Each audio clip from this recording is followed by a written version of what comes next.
This is a vehicle starter solution from JML Audio of St. Louis. The vehicle we're looking at today is a 2016 Audi A7. There are two different activation methods we did on this specific vehicle. The first activation method is using the factory remote control, which we remapped.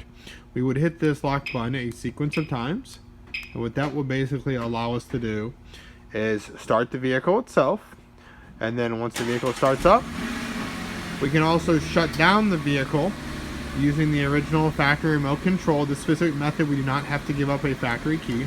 We basically use them for programming, and then the factory key is from there. It's basically relinquished. Another method that we offered for this specific vehicle is smartphone control. See right here, this is supported by Apple as well as Android phones. So we can basically hit this button right here, sends a command to the car, confirms the lock command right there, in this case unlock. This button right here sends an unlock command to the vehicle. We can press and hold this button right here. Sends a command out to the vehicle itself. When the car successfully starts, it will confirm the start sequence right on the app.